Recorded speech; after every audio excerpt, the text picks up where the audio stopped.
Halo semua. We are from IMF. Impossible Mission Force.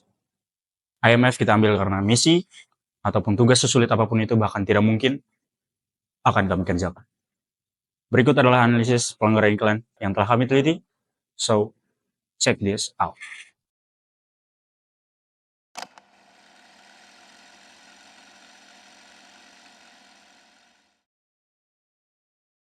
Ini cerita Aryo, biar kontennya GJ, tapi langganan masuk FYP.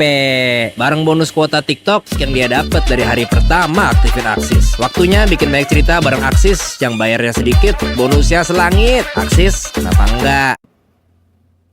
Pada iklan ini terdapat scene seorang model pria yang ikut berputar mengikuti perputaran mesin cuci yang melanggar pasal 4.2.3A dan pasal 4.2.3B tentang adegan dramatisasi dan adegan berbahaya. Dan juga terdapat pelanggaran bayarnya sedikit, bonusnya selangit.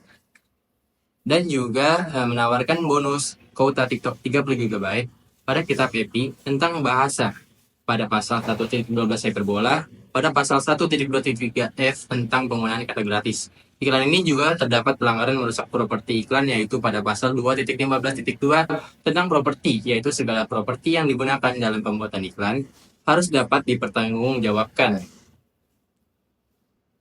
Iklan ini juga melanggar Undang-Undang Pers pada pasal 4.1 Hak Asasi Manusia pada Pers, dan juga melanggar Undang-Undang Nomor 32 Tahun 2002 tentang penyiaran pada pasal 4 ayat 1. Iklan ini tidak memberikan hiburan yang sehat, dan pasal 8 ayat 3A tentang hak asasi manusia ada dan pada Undang-Undang Nomor 8 Tahun 1999 tentang perlindungan konsumen. Pada pasal 8.1F, pada pasal 8.1J, pasal 9.1K, pasal 13.1, pasal 14.C tentang janji-janji yang belum bisa dipertanggungjawabkan.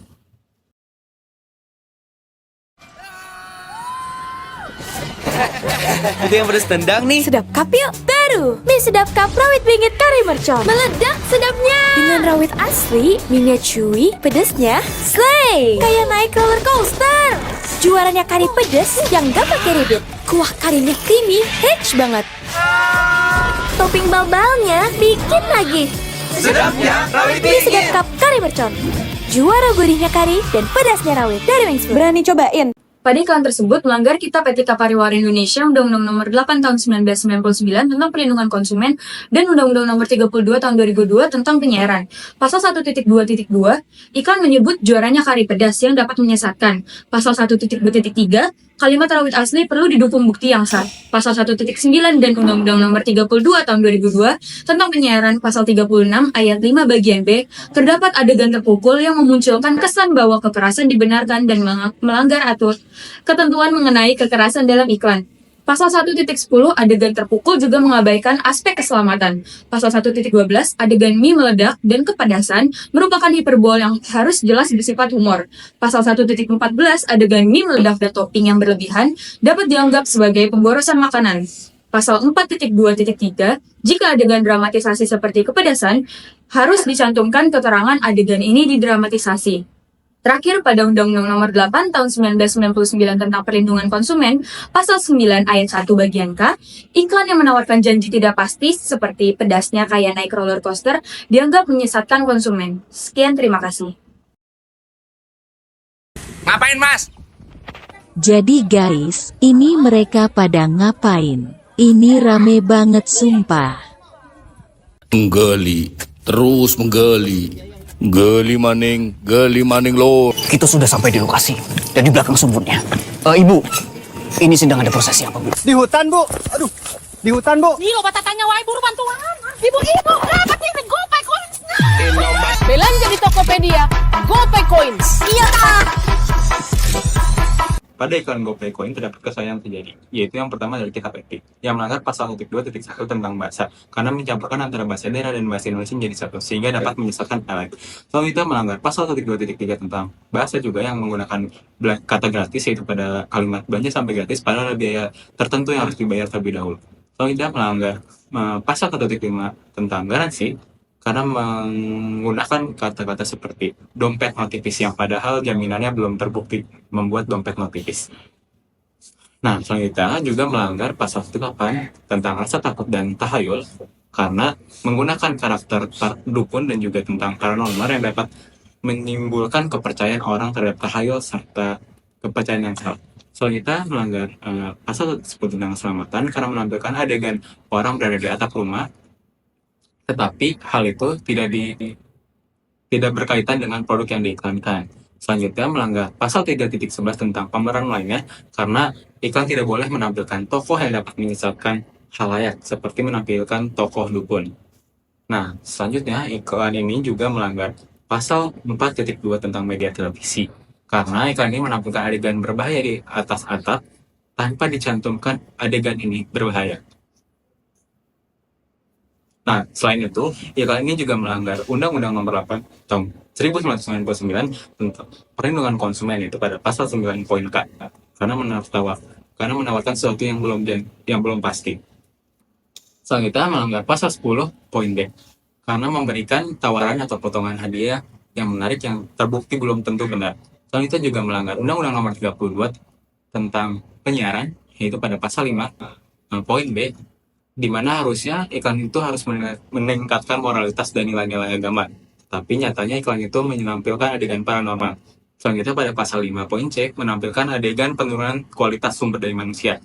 Dan selanjutnya pasal 3 poin 1 di mana seharusnya iklan bertujuan untuk pembentukan intelektualitas watak serta moral kemajuan kekuatan bangsa, tapi nyatanya di iklan ini sama sekali tidak mencantumkan atau mengamalkan nilai-nilai tersebut.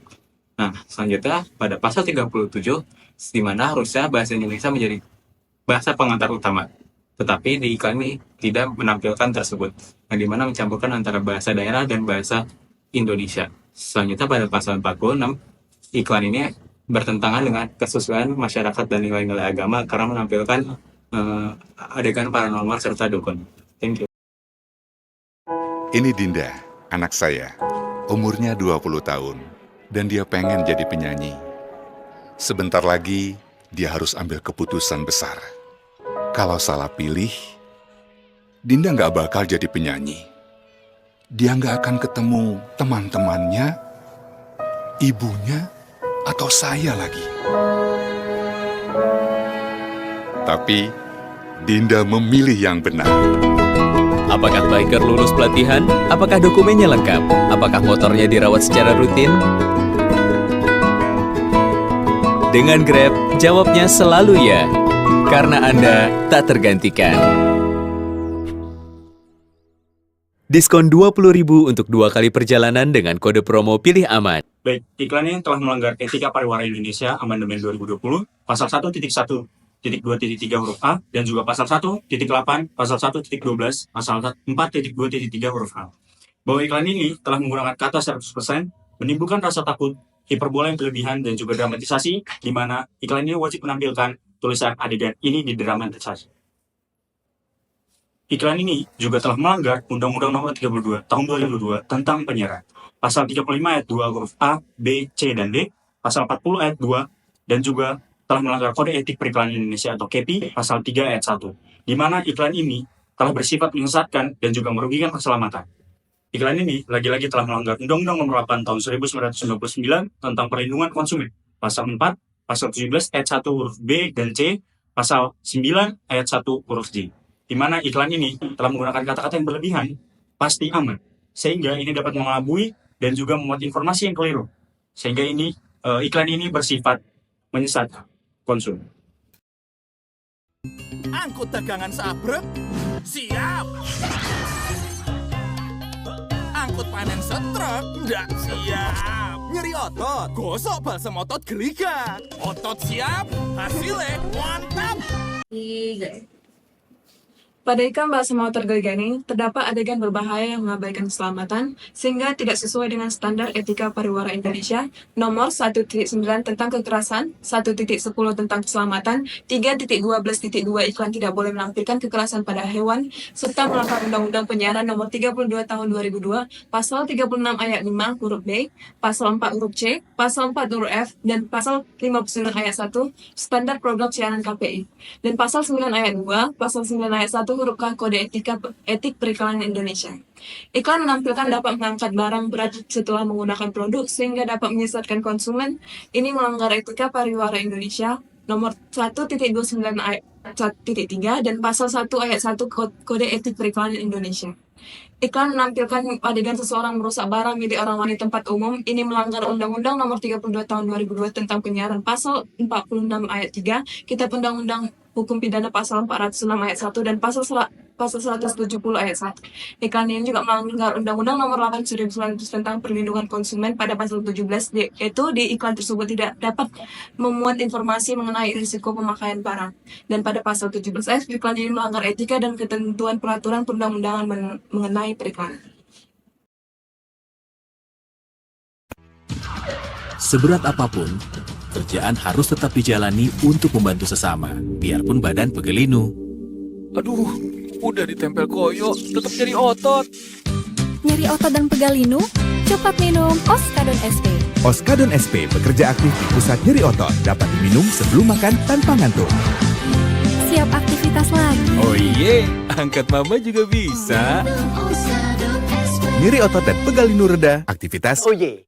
Iklan Oskadon SP ini terdapat pelanggaran etika pariwara Indonesia, yaitu pada pasal 1.20 merendahkan, di mana iklan tersebut merendahkan dan menjelekkan produk lain, terdapat pada bagian memakai produk koyo tetap nyeri otot. Lalu pasal 1.26 pornografi atau porno aksi, di mana iklan tersebut mengeksploitasi seksualitas pada bagian adegan membuka pakaian untuk dipakaikan obat Oskadon.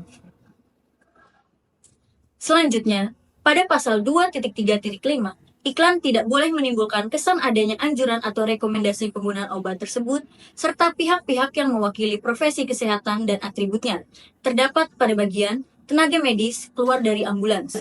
Pada pasal 2.3.8, iklan tidak boleh menggunakan kata yang berlebihan. Di iklan tersebut, terdapat kalimat tanpa kantung. Lalu, pasal 3.3.3, seksualitas. Wanita ataupun pria tidak boleh dieksploitasi secara seksual. Terdapat kalimat angkat mama juga bisa. Pada pasal 3.9.1, iklan tidak boleh menggunakan tenaga, identitas, atau segala atribut medis, tetapi iklan tersebut menggunakan tenaga medis dan segala atribut medis secara jelas. Pasal 3.9.2, iklan harus berkaitan dengan profesi, harus mematuhi kode etik pada profesi tersebut yaitu medisnya. Ada Undang-Undang Perlindungan Konsumen Pasal 8 bagian D, yaitu iklan tidak sesuai dengan jaminan tersebut yang terdapat pada kalimat nyeri otot dan pegal linu rendah. Lalu pasal 9 bagian K, yaitu iklan tersebut mengandung janji yang tidak pasti. Lalu yang terakhir, ada Undang-Undang Penyiaran, yaitu pasal 29 ayat 1, di mana iklan wajib berpedoman dengan Kitab Etika Pariwara Indonesia. Sekian, terima kasih. Itu semua adalah hasil dari analisis pelanggaran iklan yang telah kami teliti. Kami selalu siap untuk memberantas iklan-iklan yang telah menyalahi aturan dan juga undang-undang. Agent on Action, Ais.